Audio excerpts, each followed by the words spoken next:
ಸರ್ವರಿಗೂ ಅನಂತ ಶರಣಾರ್ಥಿಗಳು. ನಾನು ನಿಮ್ಮ ಯೋಗ ಗುರು ವೈದ್ಯ ಶ್ರೀ ಚನ್ನಬಸವಣ್ಣ, ಟಾಟಾ ನಗರ, Bengaluru.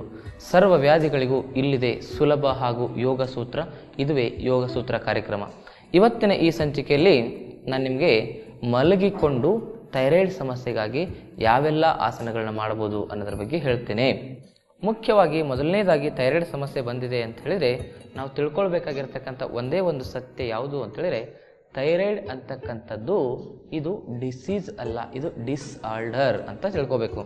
Thyroid it is not a disease, it is disorder ಅಂತ ತಿಳ್ಕೊಬೇಕು. ಥೈರಾಯ್ಡ್ ಸಮಸ್ಯೆ ಯಾಕೆ ಬರುತ್ತೆ ಅಂತ ಹೇಳಿದ್ರೆ ಪ್ರಮುಖವಾಗಿ ನಮ್ಮ ಜೀವನ ಶೈಲಿಯಿಂದ ಬರ್ತದೆ. ನಮ್ಮ ಜೀವನ ಶೈಲಿ ಹೆಂಗಿರ್ತದೆ ಅಂತ ಹೇಳಿದ್ರೆ ಅತಿಯಾಗಿ ನಿದ್ರೆ ಮಾಡೋದು, ಇಲ್ಲ ಅಂತ ಹೇಳಿದ್ರೆ ನಿದ್ರೆ ಇಲ್ಲದೆ ಸಮಯಕ್ಕೆ ಸರಿಯಾಗಿ ನಿದ್ರೆ ಮಾಡದೇ ಇರೋದು. ಈ ಮೂರು ಸಮಸ್ಯೆಯಿಂದ ಥೈರಾಯ್ಡ್ ಸಮಸ್ಯೆ ಬರ್ತದೆ. ಮೊದಲನೇದು. ಎರಡನೇದು ಏನಂತ ಹೇಳಿದ್ರೆ ಅತಿಯಾಗಿ ಜಂಕ್ ಫುಡ್ ತಿನ್ನೋದ್ರಿಂದ ಥೈರಾಯ್ಡ್ ಸಮಸ್ಯೆ ಬರ್ತದೆ. ಪಿಜ್ಜಾ, ಬರ್ಗರ್, ಅದು ಇದು ಹಾಳು ಮೂಳೆ ಎಲ್ಲ ತಿಂತಿರಲ್ಲ, ಅದರಿಂದನೂ ಬರ್ತದೆ. ಮೂರನೇದು ಥೈರಾಯ್ಡ್ ಸಮಸ್ಯೆ ಬರಲಿಕ್ಕೆ ಮುಖ್ಯವಾಗಿರ್ತಕ್ಕಂಥ ಕಾರಣ ಯಾವುದು ಅಂತ ಹೇಳಿದ್ರೆ ನಾವು ತಿಂತಕ್ಕಂಥ ಉಪ್ಪು. ಈ ಉಪ್ಪನ್ನು ತಿಂತಾ ಇರ್ತಕ್ಕಂಥದ್ರಿಂದ ಥೈರಾಯ್ಡ್ ಸಮಸ್ಯೆ ಬರುತ್ತೆ. ಯಾವ ಉಪ್ಪನ್ನು ತಿಂತಾ ಇದ್ದೋ ನಾವು? ಅಯೋಡಿನ್ ಉಪ್ಪನ್ನು ತಿನ್ನು ಅಂತ ಹೇಳ್ತಾ ಇದ್ದಾರೆ ನಮ್ಮ ಜನಗಳೆಲ್ಲ. ಅಯೋಡಿನ್ ಉಪ್ಪು ತಿನ್ನೋದ್ರಿಂದನೇ ಥೈರಾಯ್ಡ್ ಸಮಸ್ಯೆ ಬರೋದು. ಮೊದಲಿದನ್ನು ಅರ್ಥ ಮಾಡ್ಕೋಬೇಕಾಗಿರ್ತಕ್ಕಂಥದ್ದು. ಈ ಥೈರಾಯ್ಡ್ ಸಮಸ್ಯೆ ಬರಲಿಕ್ಕೆ ಉಪ್ಪು ಯಾಕೆ ಕಾರಣ ಅಂತ ಹೇಳಿದ್ರೆ ಉಪ್ಪಿನಲ್ಲಿ ಎರಡು ಭಯಂಕರವಾಗಿರ್ತಕ್ಕಂಥ ಕೆಮಿಕಲ್ಸ್ಗಳಿರ್ತವೆ. ಒಂದು ಅಲ್ಯೂಮಿನಿಯಂ ಸಿಲಿಕೇಟ್, ಇನ್ನೊಂದು ಪೊಟ್ಯಾಷಿಯಂ ಅಯೋಡಿನ್ ಅಂತಕ್ಕಂಥದ್ದು. ಈ ಎರಡೂ ಕೆಮಿಕಲ್ಸ್ಗಳು ಏನು ಮಾಡ್ತವೆ ಅಂತ ಹೇಳಿದರೆ ನಮ್ಮ ಥೈರಾಯ್ಡ್ ಗ್ರಂಥಿ ಅಷ್ಟೇ ಅಲ್ಲ, ಇಡೀ ನಮ್ಮ ಶರೀರವನ್ನೇ ಹಾಳು ಮಾಡುತ್ತೆ. ಅದಕ್ಕೆ ಯಾವುದೇ ಸಮಸ್ಯೆಗಳಿಗೂ ನಾವು ಎಡೆಗೊಡದೆ ನಿಧಾನವಾಗಿ ನಮ್ಮ ಶರೀರವನ್ನು ಸರಿ ಮಾಡ್ಕೋಬೇಕಂತ ಹೇಳಿದ್ರೆ ನಮ್ಮ ಉಪ್ಪು ಯಾವ ರೀತಿ ಆಗಿದೆ ಅಂತಕ್ಕಂಥದ್ರ ಬಗ್ಗೆ ನಾವು ಗಮನವನ್ನು ಹರಿಸಬೇಕು. ಮೊದಲನೇದು, ಈ ಅಯೋಡಿನ್ ಯುಕ್ತ ಉಪ್ಪನ್ನು ನಾವು ಮನೆಯಿಂದ ಹೊರಗಡೆ ಹಾಕಬೇಕು. ನಂತರ ಮಾಡಬೇಕಾಗಿರ್ತಕ್ಕಂಥದ್ದು ಏನಂತ ಹೇಳಿದ್ರೆ ಸೈಂಧವ ಲವಣ ಅಂತ ಬರುತ್ತೆ, ಅದನ್ನು ಉಪಯೋಗಿಸ್ಲಿಕ್ಕೆ ಶುರು ಮಾಡಬೇಕು. ಅದನ್ನು ಉಪಯೋಗಿಸ್ಲಿಕ್ಕೆ ಶುರು ಮಾಡಿದ್ರೆ ಏನಾಗುತ್ತೆ, ಥೈರಾಯ್ಡ್ ಸಮಸ್ಯೆ ತಂತಾನೆ ಕಡಿಮೆ ಆಗ್ತಾ ಬರುತ್ತೆ.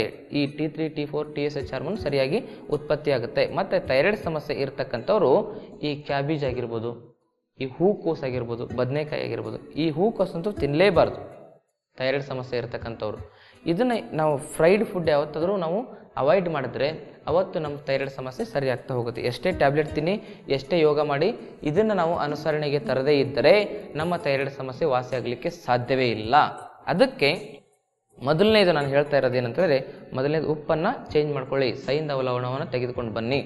ಎರಡನೇದು, ಥೈರಾಯ್ಡ್ ಸಮಸ್ಯೆ ಇರತಕ್ಕಂಥವ್ರು ಟೀ, ಕಾಫಿ, ಮಾಂಸಾಹಾರವನ್ನು ಸಂಪೂರ್ಣವಾಗಿ ನಿಲ್ಲಿಸಿದರೆ ಮಾತ್ರ ಥೈರಾಯ್ಡ್ ಸಮಸ್ಯೆ ವಾಸಿಯಾಗುತ್ತೆ. ಟೀ, ಕಾಫಿ ಬದಲು ಏನು ತೊಗೊಳ್ಬೇಕು ಅಂತ ಹೇಳಿದ್ರೆ ಈ ಧನಿಯಾ ಅಂತ ಬರ್ತದೆ ನೋಡಿ, ಧನಿಯಾ, ಅದಕ್ಕೆ ಕೊತ್ತಂಬರಿ ಕಾಳು ಅಂತ ಹೇಳ್ತಾರೆ. ಉತ್ತರ ಕರ್ನಾಟಕದಲ್ಲಿ ಅದಕ್ಕೆ ಹವೀಜ ಅಂತ ಹೇಳ್ತಾರೆ.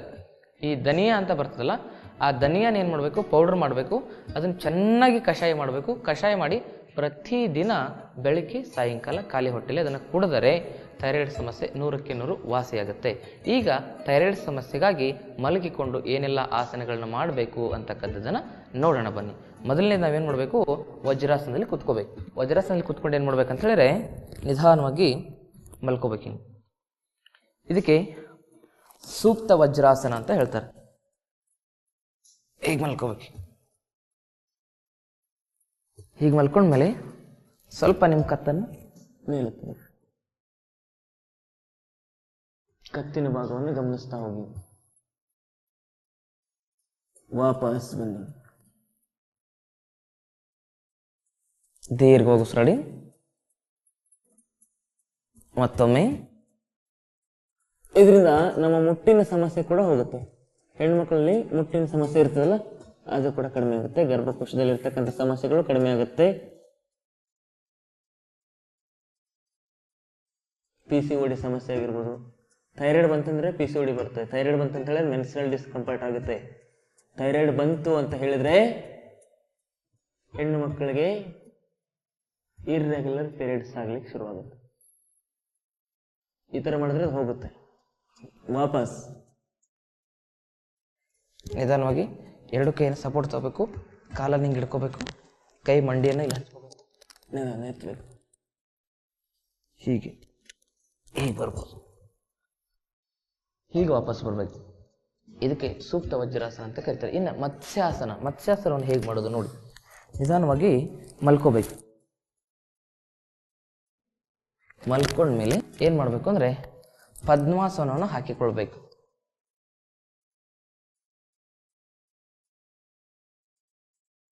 ಪದ್ಮಾಸನ ಹಾಕ್ಕೊಂಡ್ರಲ್ಲ, ಕಾಲನ್ನು ಕೆಳಗಡೆ ಸ್ಪರ್ಶ ಮಾಡಬೇಕು. ನಿಧಾನವಾಗಿ ಎರಡು ಕೈಯನ್ನು ಈ ರೀತಿ, ಹಿಂಗಲ್ಲ, ಹಿಂಗೆ ಇರಿದ್ರೆ ಎತ್ತಲಿಕ್ಕಾಗಲ್ಲ. ಕೈಯನ್ನು ಹಿಂಗೆ ತಿರುಗಿಸ್ಬೇಕು, ಹೀಗೆ ತಿರುಗಿಸ್ಬೇಕು. ಹೀಗೆ ತಿರುಗಿಸ್ಬಿಟ್ಟು ನಿಧಾನ ಎತ್ತಬೇಕು.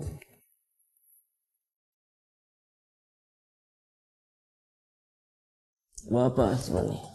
ಜೋರಾಗಿ ಎತ್ತಬೇಕು. ನಿಮ್ಮ ಕತ್ತನ್ನು ಸ್ವಲ್ಪ ಇಲ್ಲಿ ಸ್ಟ್ರೆಚ್ ಆಗಬೇಕು, ಈ ಭಾಗದಲ್ಲಿ ಹೀಗೆ.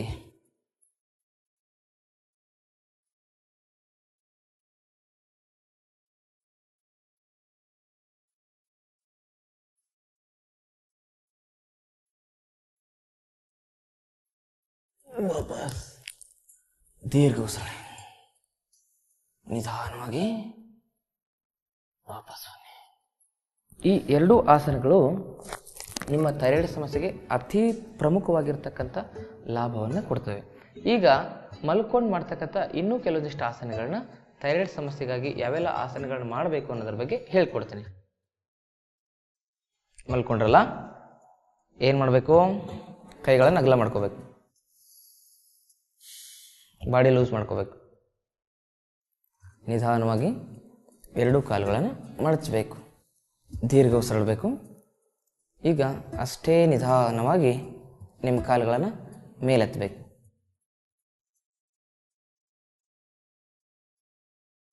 ಕೈಗಳನ್ನು ಏನು ಮಾಡಬೇಕು?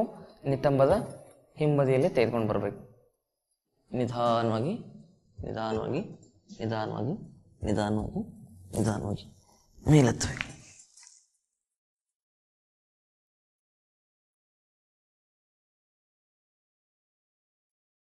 ಇದಕ್ಕೆ ಸರ್ವಾಂಗಾಸನ ಅಂತ ಕರೀತಾರೆ. ನಿಧಾನ, ವಾಪಸ್ ವಾಪಸ್ ವಾಪಸ್ ವಾಪಸ್ ವಾಪಸ್, ನಿಧಾನ, ಕೆಳಗೆ, ವಾಪಸ್. ನಿಧಾನವಾಗಿ ನಿಮ್ಮ ಹೊಟ್ಟೆ ಭಾಗ ಹಾಗೂ ಕತ್ತಿನ ಭಾಗವನ್ನು ಗಮನಿಸ್ತಾ ಹೋಗ್ಬೇಕು. ಹೊಟ್ಟೆ ಹಾಗೂ ಕತ್ತಿನ ಭಾಗವನ್ನು ಗಮನಿಸ್ತಾ ಹೋಗಿ. ಈಗ ಇನ್ನೊಮ್ಮೆ ಉಸಿರು ತೆಗೆದುಕೊಳ್ತಾ ಎರಡು ಕಾಲನ್ನು ಮಡಚಿ ಉಸಿರು ಬಿಡಿ. ನಿಧಾನ ಉಸಿರು ತೆಗೆದುಕೊಳ್ತಾ ಎರಡು ಕಾಲನ್ನು ಮೇಲೆತ್ತಿ, ಕಾಲ ಮೇಲೆ ಎತ್ತಿ ಮೇಲೆ ಪೂರ್ತಿ ಸಾಧ್ಯವಾದಷ್ಟು ಮಟ್ಟಿಗೆ ಮೇಲೆತ್ತಬೇಕು.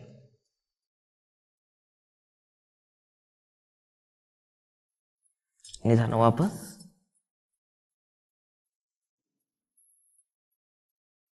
ರಿಲ್ಯಾಕ್ಸ್. ಈ ಸರ್ವಾಂಗಾಸನ ಮಾಡ್ತಿರಲ್ಲ ನೀವು, ಸರ್ವಾಂಗಾಸನ ಮಾಡಿದಾಗ ಈ ಭಾಗದಲ್ಲಿ ಆಗ್ತಕ್ಕಂಥ ರಕ್ತ ಸಂಚಾರವನ್ನು ಗಮನಿಸಬೇಕು. ಮತ್ತು ಮಿನಿಮಮ್ 10 ರಿಂದ 15 ಸೆಕೆಂಡ್ ಅಲ್ಲಿ ಹೋಲ್ಡ್ ಮಾಡಬೇಕು. ಮ್ಯಾಕ್ಸಿಮಮ್ ನೀವು ಎಷ್ಟಾದರೂ ಮಾಡ್ಕೊಳ್ಳಿ, ಮಿನಿಮಮ್ 10 ರಿಂದ 15 ಸೆಕೆಂಡ್ ಹೋಲ್ಡ್ ಮಾಡಬೇಕು. ಅದನ್ನು ನಿಮಗೆ ಸ್ಟಾರ್ಟಿಂಗಲ್ಲಿ ಮಾಡ್ಲಿಕ್ಕೆ ಆಗಿಲ್ಲ ಅಂತ ಹೇಳಿದ್ರೆ ಏನು ಮಾಡ್ಬೇಕಂತ ಹೇಳಿದ್ರೆ, ಗೋಡೆಗೆ ಸಪೋರ್ಟ್ ತೊಗೊಂಡು ಮಾಡಬೇಕು. ಗೋಡೆಗೆ ಈ ಕಾಲು ಹಚ್ಚಿ ಹಚ್ಚಿ ಹಚ್ಚಿ ಹಚ್ಚಿ ಮೇಲೆತ್ತ ಎತ್ತ ಎತ್ತ ಎತ್ತ ಅಭ್ಯಾಸ ಮಾಡಬೇಕು. ಇದಾದಮೇಲೆ ಸರ್ವಾಂಗಾಸನ ಆದಮೇಲೆ ಇನ್ನೊಂದು ಆಸನ ಥೈರಾಯ್ಡ್ಗೆ ಅತಿ ಉಪಯುಕ್ತವಾಗಿರ್ತಕ್ಕಂಥ ಆಸನ ಯಾವುದು ಅಂತ ಹೇಳಿದ್ರೆ ಅದಕ್ಕೆ ಹಲಾಸನ ಅಂತ ಕರೀತಾರೆ. ಏನು ಹೇಳಿ? ಹಲಾಸನ. ಆ ಹಲಾಸನ ಹೇಗೆ ಮಾಡೋದು ಅಂತ ಹೇಳಿದ್ರೆ, ಮೇನ್ ಸರ್ವಾಂಗಾಸನದಲ್ಲಿ ಕಾಲನ್ನು ಮೇಲೆತ್ತಿರಲ್ಲ, ಹೀಗೆ ಎತ್ತಿದ ಮೇಲೆ ಏನು ಮಾಡ್ಬೇಕಂತ ಹೇಳಿದ್ರೆ ನಿಧಾನವಾಗಿ ನಿಮ್ಮ ಕಾಲುಗಳನ್ನು ಕೆಳಗಡೆ, ಕೈಗಳನ್ನು ಹಿಂದೆ, ವಾಪಸ್,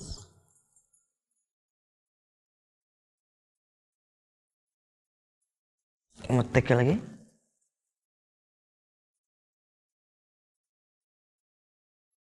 ಮತ್ತೆ ಮೇಲೆ,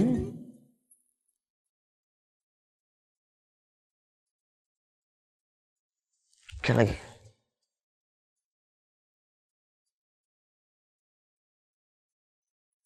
ಆದಮೇಲೆ ಪಾರ್ಶ್ವ ಹಲಾಸನ, ವಾಪಸ್,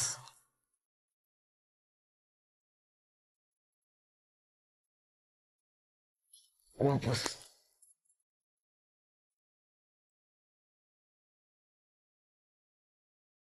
ವಾಪಸ್, ಕೆಳಗೆ,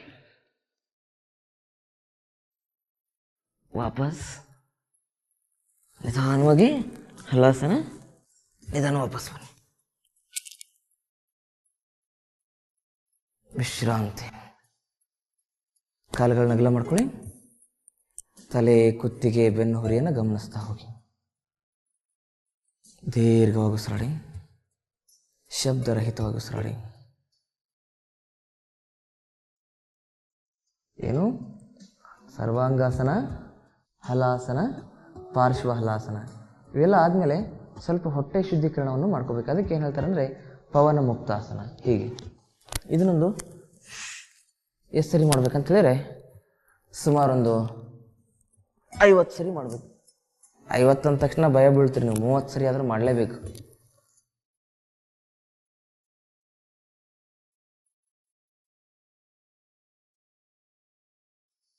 ಉಸಿರು ಬಿಡ್ತಾ ಮುಂದೆ, ಉಸಿರು ತೆಗೆದುಕೊಳ್ತಾ ಹಿಂದೆ. 30 ಸರಿ ಒಂದೊಂದು ಕಾಲಿಂದ, 30 ಸರಿ 2 ಕಾಲಿಂದ.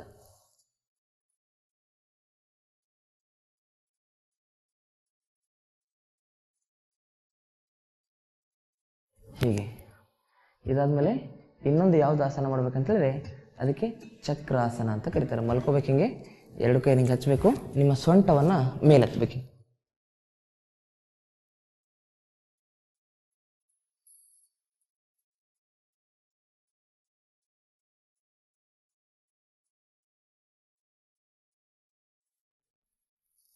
ವಾಪಸ್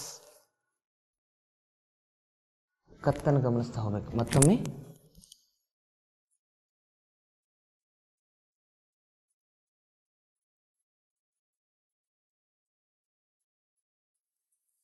ವಾಪಸ್ ರಿಲ್ಯಾಕ್ಸ್. ದೀರ್ಘವಾಗಿ ಉಸಿರಾಡಿ, ಶಬ್ದರಹಿತವಾಗಿ ಉಸಿರಾಡಿ, ನಿಧಾನವಾಗಿ ಎದ್ದೇಳಬೇಕು.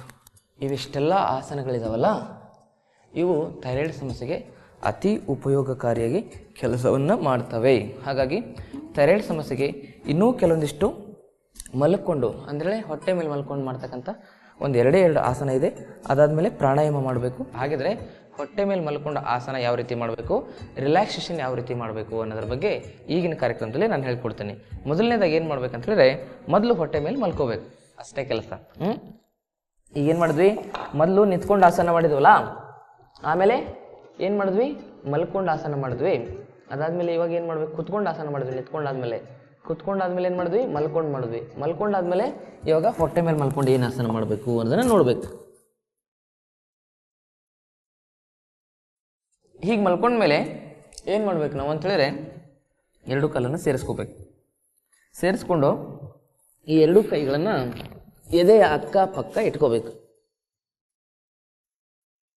ಎದೆಯ ಅಕ್ಕಪಕ್ಕ ಇಟ್ಕೊಂಡ್ಮೇಲೆ ಏನು ಮಾಡಬೇಕು? ನಿಧಾನವಾಗಿ ಉಸಿರು ತೆಗೆದುಕೊಳ್ತಾ ನಿಮ್ಮ ಕತ್ತನ್ನು ಮೇಲೆತ್ತಬೇಕು. ಮೇಲೆ ನೋಡಬೇಕು. ಭುಜಂಗಾಸನ.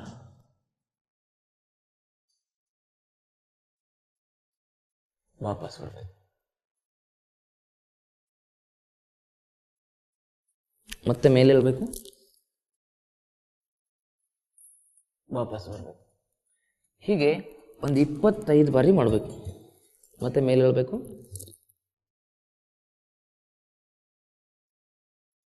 ವಾಪಸ್ ಬರಬೇಕು. ಇದಾದ್ಮೇಲೆ ನಿಧಾನವಾಗಿ ಏನು ಮಾಡಬೇಕು? ನಿಮ್ಮ ದೇಹವನ್ನು ನಿಧಾನ ಮೇಲೆ ಎತ್ತಬೇಕು. ಹೊಟ್ಟೆ ಮೇಲಿಂದ ನಿಧಾನವಾಗಿ ನಿಮ್ಮ ಎಡಗಾಲನ್ನು ಮುಂದೆ ತೆಗೆದುಕೊಂಡ್ಬರ್ಬೇಕು.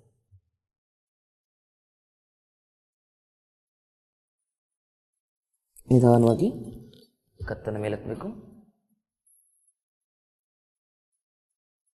ಕಪೋತ್ತಾಸನ ಅಂತ ಕರೀತಾರೆ. ಥೈರಾಯ್ಡಿಗೆ ತುಂಬ ಒಳ್ಳೆಯದು. ವಾಪಸ್ ಮತ್ತೆ ಮೇಲೆ ನಿಧಾನವಾಗಿ ಕಾಲನ್ನು ಚೇಂಜ್ ಮಾಡಿ ಅಧೋಮುಖ ಶ್ವಾನಾಸನಕ್ಕೆ ಬನ್ನಿ. ಮತ್ತೆ ಈ ಕಾಲಿಟ್ಕೊಳ್ಳಿ.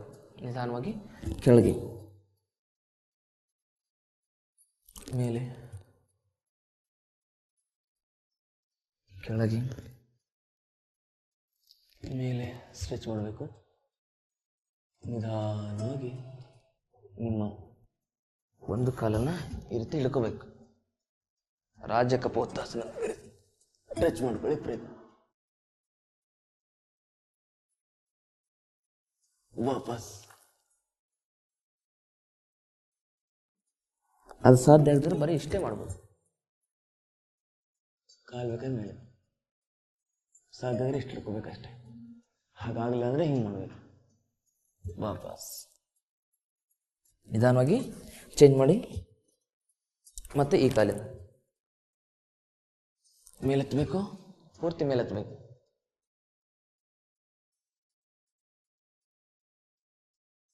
ಈಗ ನಿಧಾನ ಕಾಲನ್ನು ಮಡಚ್ಕೋಬೇಕು.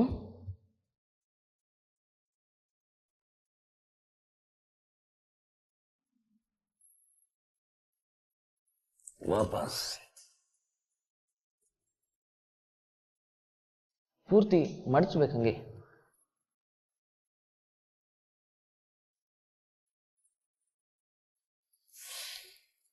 ಮತ್ತೆ ಹೊಟ್ಟೆ ಮೇಲೆ ಮಲ್ಕೊಳ್ಳಿ.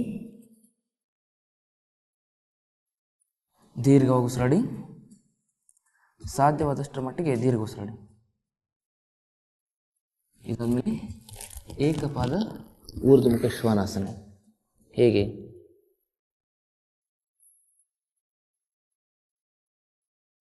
ವಾಪಸ್ ಪೂರ್ತಿಯಾಗಿ ನೀವೇನು ಮಾಡಬೇಕು, ನಿಮ್ಮ ಕತ್ತನ್ನು ಮೇಲೆ ಎತ್ತಬೇಕು. ಹೀಗೆ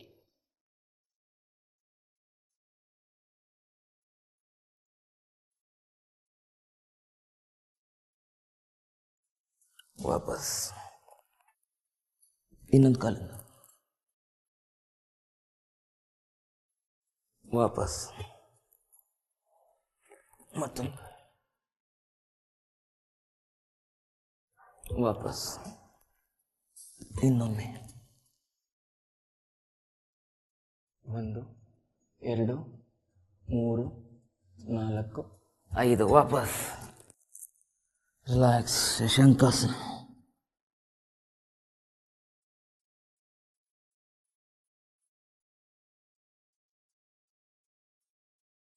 ಇಷ್ಟೆಲ್ಲ ಆದಮೇಲೆ ಮುಖ್ಯವಾಗಿ ಏನು ಮಾಡ್ಬೇಕಂತೇಳಿದ್ರೆ, ಹೊಟ್ಟೆ ಮೇಲೆ ಮಲಗಿರ್ತೀವಲ್ಲ, ಇವೆಲ್ಲ ಹೊಟ್ಟೆ ಮೇಲೆ ಮಾಡ್ತಕ್ಕಂಥ ಆಸನಗಳು. ಹೀಗೆ ಮಲಗಿರ್ತೇವೆ, ಹೀಗೆ ಮಲ್ಕೊಂಡು ಎಲ್ಲ ಆಸನ ಮಾಡಿದ್ವಿ. ಆಮೇಲೆ ಹೀಗೆ ಬರಬೇಕು, ಹೀಗೆ ಬಂದು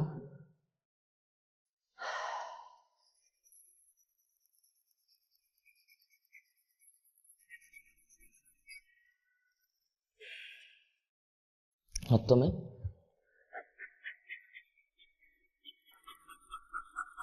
ಇದಕ್ಕೆ ಶ್ವಾನ ಬ್ರೀದಿಂಗ್ ಅಂತ ಕರೀತಾರೆ. ಇನ್ನೊಮ್ಮೆ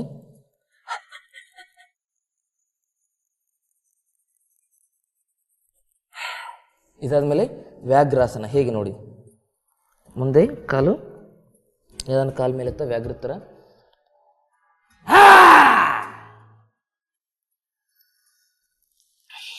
ಉಸಿರು ಬಿಡಬೇಕು, ಉಸಿರು ತಗೋಬೇಕು.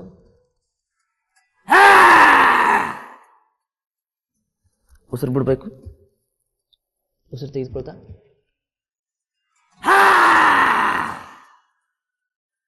ಉಸಿರು ಬಿಡಬೇಕು, ಉಸಿರು ತೆಗೆದುಕೊಳ್ತಾ. ಕಾಲು ಹೆಂಗಿರ್ಬೇಕಂದ್ರೆ ಇಲ್ಲಿ ಟಚ್ ಆಗ್ಬೇಕು, ಹಿಂಗಿದ್ರು ಟಚ್ ಆಗಿ ವಾಪಸ್ ಮೇಲೆ ಹೋಗ್ಬೇಕು. ಮೇಲೆ ಹೋದಾಗ ನಿಮ್ಮ ಕತ್ ಮೇಲೆ ಇರಬೇಕು. ಕತ್ ಮೇಲೆ ಮಾಡಿಕೊಂಡು ಗಂಟ್ಲಲ್ಲಿಂದ ಒಂದು ಗರ್ಜನೆ ಮಾಡಬೇಕು.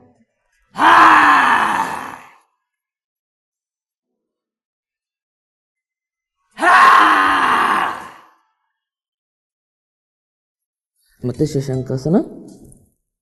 ಮತ್ತೆ ಇನ್ನೊಮ್ಮೆ ಎಕ್ಸೇಲ್. ಉಸಿರು ಬಿಡಬೇಕು, ಉಸಿರು ತೆಗೆದುಕೊಳ್ಬೇಕು. ಉಸಿರು ತೆಗೆದುಕೊಂಡ್ಮೇಲೆ ಇಲ್ಲಿ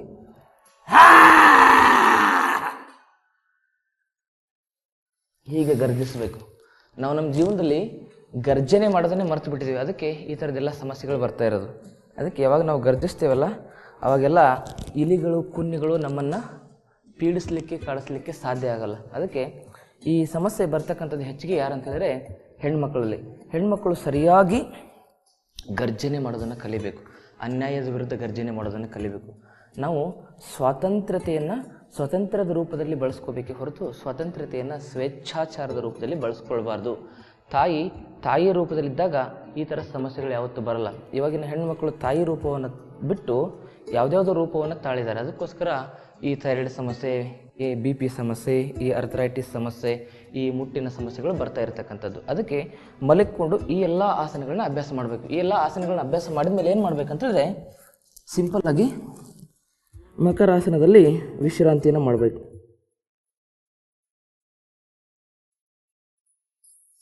ಮಕರಾಸನದಲ್ಲಿ ಒಂದು 5 ನಿಮಿಷ ವಿಶ್ರಾಂತಿ ಮಾಡಿದ ಮೇಲೆ ನಿಧಾನವಾಗಿ 2 ಕೆನ್ನೆಯಿಂದ ವಿಶ್ರಾಂತಿ ಮಾಡಿ ಒಂದು 5 ನಿಮಿಷ ಮಾಡಬೇಕು.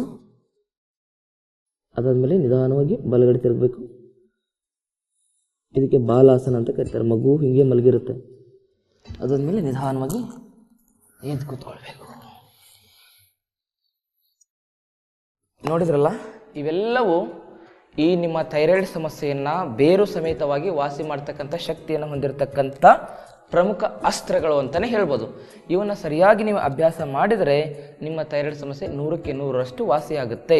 ಇನ್ನು ನಾಳಿನ ಕಾರ್ಯಕ್ರಮದಲ್ಲಿ ನಿಮಗೆ ನಾನು ಥೈರಾಯ್ಡ್ ಸಮಸ್ಯೆಗಾಗಿ ಏನೆಲ್ಲ ಮತ್ತು ಮನೆ ಮದ್ದುಗಳನ್ನು ಮಾಡ್ಕೋಬೋದು, ಎಕ್ಯುಪ್ರೆಷರ್ ಚಿಕಿತ್ಸೆಯನ್ನು ಹೇಗೆ ಮಾಡ್ಕೋಬೇಕು, ಮತ್ತು ಈ ಥೈರಾಯ್ಡ್ ಸಮಸ್ಯೆಗೆ ಯಾವೆಲ್ಲ ಪ್ರಾಣಾಯಾಮಗಳನ್ನ ಮಾಡಬೇಕು ಅಂತಕ್ಕಂಥದ್ರ ಸಂಪೂರ್ಣವಾಗಿರ್ತಕ್ಕಂಥ ಮಾಹಿತಿಯನ್ನು ಕೊಡ್ತೇನೆ.